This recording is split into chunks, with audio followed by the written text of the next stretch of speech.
दुनिया के अंदर जो औरतों की उम्र होती है वो मर्दों से 5% ज़्यादा होती है। मतलब ये है कि औरतें जो है वो मर्दों से 5% ज़्यादा लंबे समय तक ज़िंदा रहती हैं।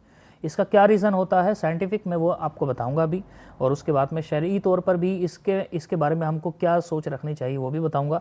उससे पहले मैं आपको बताऊं कि अभी तोमिको इतुका 116 साल की उम्र की ये औरत थी, और ये थी जापान की, और जापान के अंदर अभी इसकी जो है वो मौत हो गई पिछले सैटरडे को। और इसकी पैदाइश हुई थी 23 मई 1908 को। मतलब first world war, second world war सब इसके सामने का किस्सा है। अब ये 2023 में इसको सबसे ज़्यादा बुजुर्ग महिला होने का जो है वो तमगा इनाम जो है वो भी जापान के अंदर मिला था। और Guinness book of world record, इस जो वर्ल्ड रिकॉर्ड की जो किताब है मशहूर है, इसके अंदर भी इसको सबसे ज़्यादा बुजुर्ग महिला होने का जो है इसका रिकॉर्ड दर्ज किया गया था।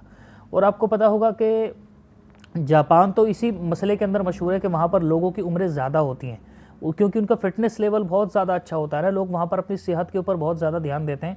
बल्कि हमने तो यहाँ तक भी सुना है कि गवर्नमेंट की तरफ से अपनी सेहत को बेहतर रखने की इंस्ट्रक्शंस होती हैं, और उसके ऊपर इनामात वगैरह भी होते हैं। बहुत तरह की चीज़ें वहाँ पर हैं इस तरह की कि वहाँ पर लोगों का फिटनेस लेवल लोग अच्छा रखते हैं, अपना खान पीन अच्छा रखते हैं, तो उसकी वजह से लोगों की जो उम्रें होती हैं वो थोड़ी सी बड़ी होती हैं, क्योंकि असबाब के साथ में बहुत सारी चीज़ें जोड़ी गई हैं तकदीर पे भी।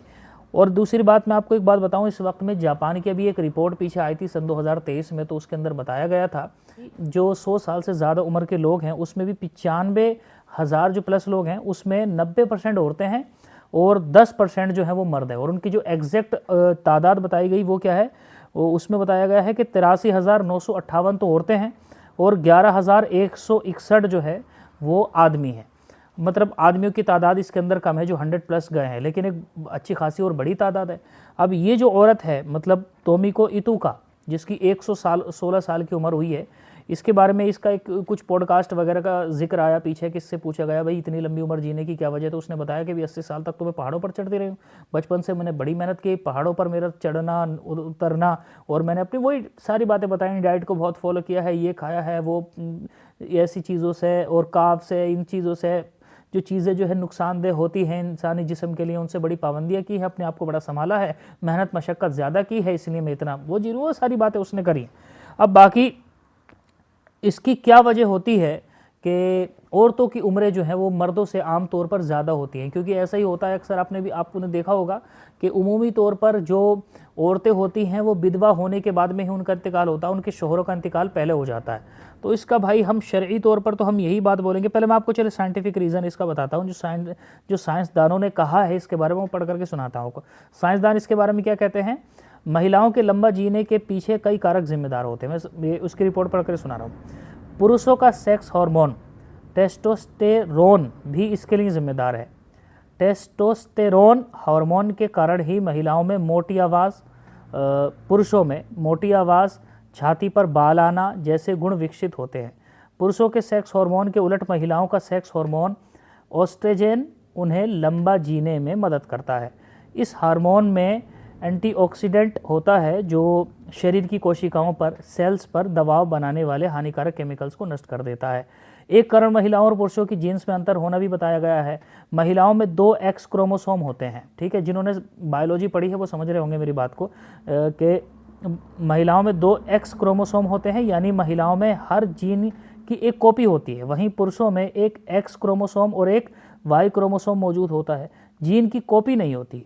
अगर उनकी कोई कोशिका काम करना बंद कर देती है तो उनके बीमार होने का खतरा ज़्यादा हो जाता है। लेकिन महिलाओं के पास 2 वाई क्रोमोसोम के कारण बैकअप हो जाता है।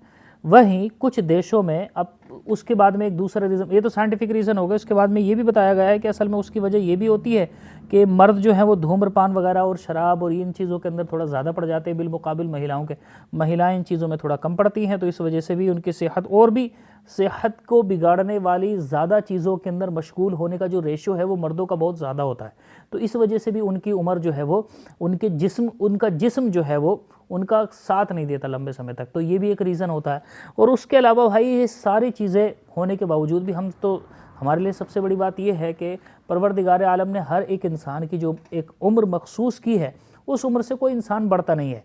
ये जितने भी ज़राए और साइंटिफिक रीज़न और ये सब भी बयान किए जाते हैं, ये भी तकदीर का हिस्सा ही होते हैं, ठीक है। तो इसलिए ये ऐसा भी नहीं है कि ये चीज़ें कोई कारगर साबित नहीं होती हैं। परवरदिगार आलम जब उम्र लंबी लिखी होती है तो ये सारी चीज़ें कारगर और मददगार साबित होती है और इंसान एक लंबे समय तक जीता है, इसलिए इनको अप्लाई करना चाहिए अपनी ज़िंदगी के अंदर। हाँ, अगर परवरदिगार आलम ने अगर जल्दी किसी इंसान को मौत देनी होती है तो ये सब कुछ करने के बावजूद भी बड़ी तादाद में लोग जाते ही हैं इस दुनिया से, और ऐसा भी होता ही है कि बहुत बहुत सारी औरतें जो हैं वो भी मर्दों से पहले उनका इंतकाल हो ही जाता है। तो असल बात तो ये है कि परवरदिगार आलम ने जितनी भी उम्र लिखी है असल में इंसान की उतनी होनी है, और जो साइंटिफिक रीजंस हैं ये उसका हिस्सा होते हैं। मतलब तकदीर में ये चीज़ें होती हैं कि ये चीज़ें इंसान के जब उसकी उम्र लंबी होनी है तो ये चीज़ें इफेक्टिव होती हैं, करने वाली होती हैं, लेकिन जब उसकी उम्र कम होती है तो ये सब कुछ होने के बावजूद भी एक ठीक ठाक उम्र के अंदर औरत का जो है वो इंतकाल हो जाता है, शोहर से बहुत बहुत पहले हो जाता है।